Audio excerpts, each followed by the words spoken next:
نحمده ونصلي على رسوله الكريم أما بعد أعوذ بالله السميع العليم من الشيطان الرجيم بسم الله الرحمن الرحيم يسألونك ماذا ينفقون قل ما أنفقتم من خير فللوالدين والأقربين واليتامى والمساكين وابن السبيل وما تفعلوا من خير فإن الله به عليم كتب عليكم القتال وهو كره لكم وعسى أن تكرهوا شيئا وهو خير لكم وعسى أن تحبوا شيئا وهو شر لكم والله يعلم وأنتم لا تعلمون۔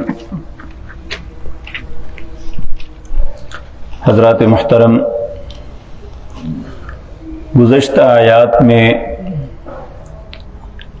کفار منافقین کے متعلق اللہ رب العزت نے یہ بات بیان فرمائی، زین للذین کفروا الحیات الدنیا، اللہ نے ان کے لیے دنیا کی زندگی کے معاملات کو ہی مزین کر دیا۔ ان کی زندگی کا ایک ہی مقصد ہے، مال و دولت کماؤ، اکٹھا کرو، نہ دین نہ آخرت، اس کے متعلق کوئی فکر نہیں۔ لیکن جو اہل ایمان ہیں ان کے متعلق اللہ نے قاعدہ قانون بتایا کہ انہوں نے اپنی زندگی کیسے بسر کرنی ہے، یہاں تک کہ اپنا مال بھی کہاں اور کیسے خرچ کرنا ہے۔ پہلی بات تو یہ کہ اللہ مالک جو ہے اہل ایمان کے لیے یہ بات پسند ہی نہیں کرتے کہ وہ رزق حلال کے علاوہ کسی اور راستے کو اپنائیں،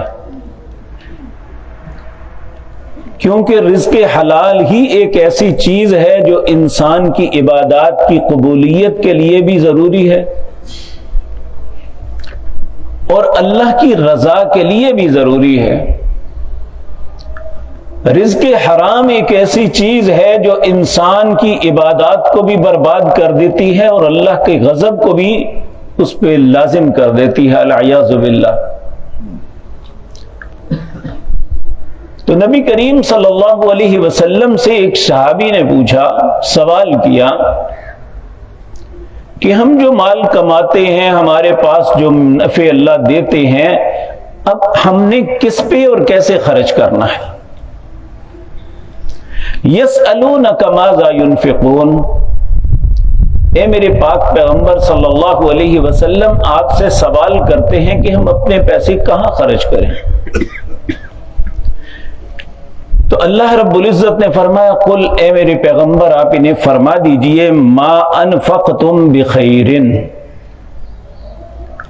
جو بھی تم خیر سے خرچ کرو۔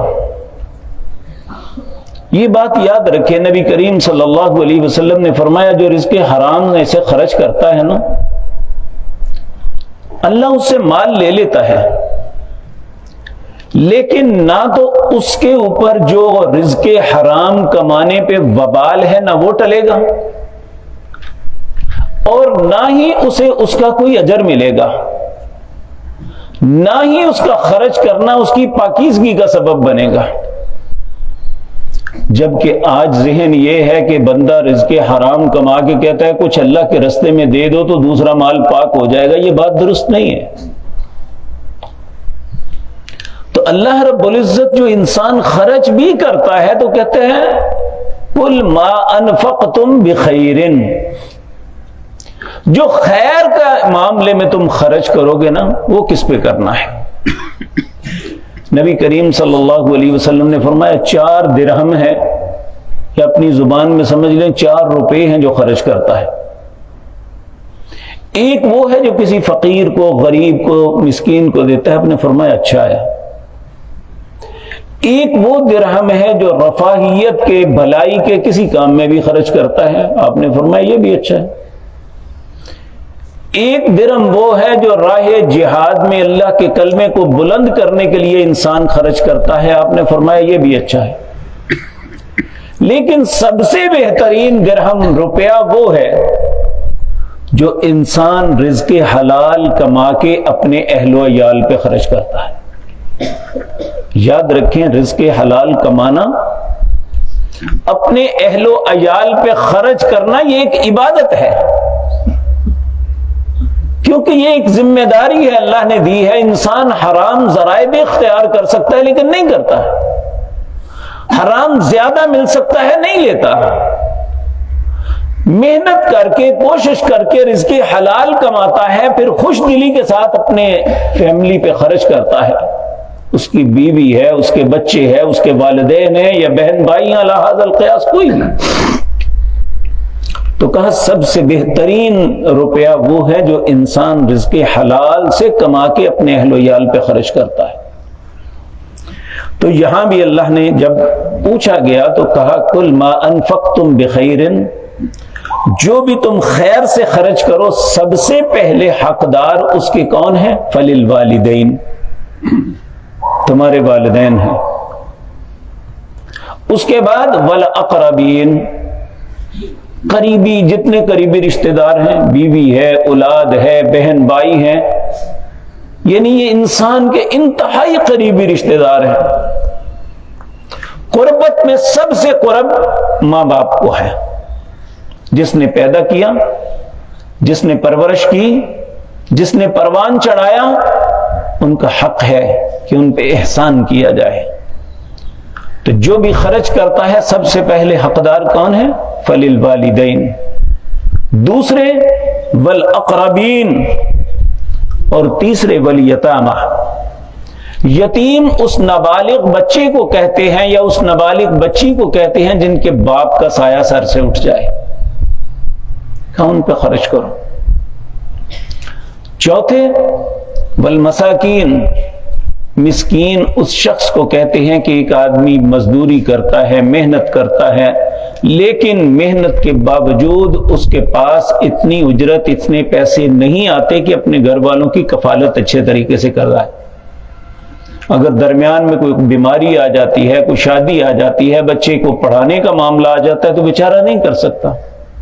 ہینڈ ٹو ماؤتھ، یعنی صرف کھانے پینے تک ہی اس کا رزق ہے، تو اس مسکین پہ خرچ کرنا خیر سے اللہ نے فرمایا کہ یہ کرو۔ وابن السبیل، ایک شخص سفر پہ گیا ہوا ہے، غریب الدیار، پردیسی ہے، دوسرے کسی شہر، دوسرے کسی ملک میں، اس کے پاس اخراجات کم ہو گئے، گھر میں بے شک وہ مالدار ہے، تو اب اس کے پاس اگر کچھ نہیں، آج کل بہت سے لوگوں نے تماشا بنایا ہوا ہے، ہوتے مسافر نہیں ہے لیکن لوگوں کو جھوٹ بول کے لوٹتے ہیں کہ فلاں شہر جانا ہے، 6 مہینے بھی بعد دیکھو تو وہ اسی شہر میں پھر رہے ہوں گے کہ فلاں شہر کا ٹکٹ چاہیے۔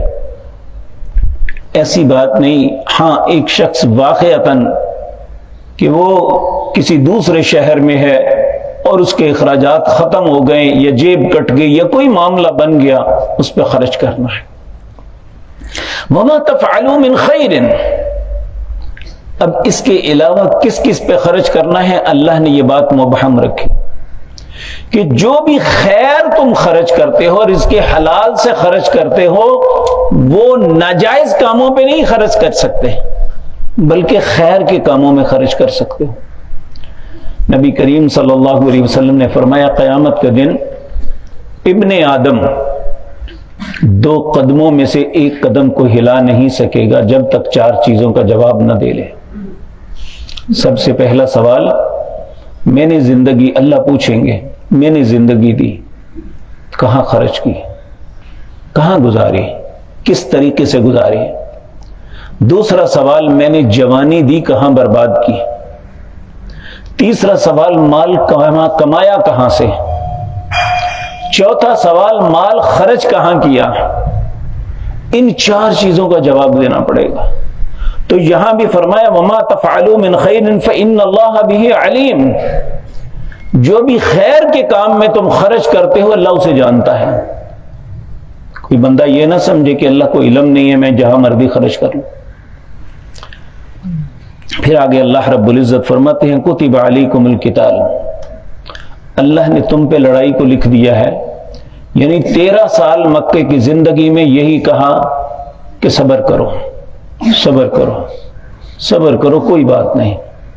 لیکن جب اللہ نے ایک مملکت دے دی اور اس کے باوجود اہل مکہ باز نہ آئے تو اللہ نے کہا کتب علیکم القتال، اب تم پہ لڑائی کو لکھ دیا گیا ہے، لڑو۔ کتب وہو کرہ لکم، حالانکہ انسان لڑائی کو ناپسند کرتا ہے۔ اللہ فرماتے ہیں وَعَسَىٰ أَن تَكْرَهُوا شَيْئًا وَهُوَ خَيْرٌ لَكُمْ، ان قریب بعض چیزوں کو انسان بہت برا سمجھتا ہے، حالانکہ اللہ جانتا ہے کہ ان کے حق میں بہت اچھی ہے۔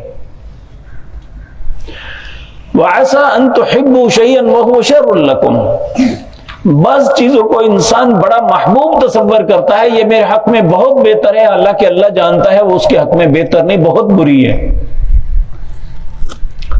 تو اچھے اور برے کا فیصلہ اللہ کے پاس ہے۔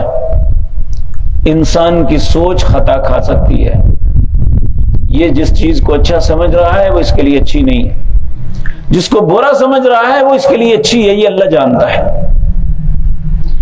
واللہ یعلم وانتم لا تعلمون، اللہ فرماتے ہیں اللہ جانتا ہے تم نہیں جانتے۔ آج بھی ہم اگر ہمیں امن و امان کی زندگی ملتی ہے اور دوسرے کسی ملک کے اندر وہ بیچارے ایک سخت اور کربناک زندگی گزار رہے ہیں، ہم سمجھتے ہیں وہ بڑے مظلوم ہیں۔ یہ اللہ کو معلوم ہے کہ وہ ہم سے بہتر ہیں یا ہم بہتر بیٹھے ہوئے ہیں۔ تو اللہ ہم نے پہلے بھی اس سے پہلی آیت میں پڑھا ام حسبتم ان تدخلوا الجنہ، کیا جنت ویسے ہی مل جائے گی کہ تم کسی آزمائش سے نہیں گزرو گے تو تمہیں جنت دے دی جائے گی؟ العیاذ باللہ، یہ وہ باتیں ہیں جو ہمارے سمجھنے کے لیے بہت ضروری ہے، کیونکہ ہم چھوٹی چھوٹی تکلیف کے اوپر اللہ کا گلہ شروع کر دیتے ہیں۔ تو اللہ رب العزت کا گلہ نہیں، اللہ کو علم ہے کہ ہمارے حق میں کیا بہتر تھا۔ بعض اوقات اللہ کسی انسان کو رزق نہیں دیتا تو وہ حسرت اور افسوس کے ساتھ گلے کرتا رہتا ہے، حالانکہ اسے رزق مل جائے تو یہی اس کے لیے فتنے کا سبب بن جاتا ہے۔ اور جس کو دیا جاتا ہے اللہ اس کے حق میں بہتر تصور کرتے ہیں تو دیتے ہیں۔ ہاں اللہ سے مانگتے رہنا چاہیے کہ مالک میں بھی تیرے بندوں میں ایک بندہ ہوں، میری بھی کچھ ضرورتیں ہیں، اے اللہ تو اپنی رحمت سے میری ضرورتوں کو پورا فرما دے۔ تو اللہ رب العزت ہم سب کو جو اس کی عطا ہے اس پہ قناعت کی توفیق عطا فرما دے۔ اقول قولی ھذا واستغفر اللہ۔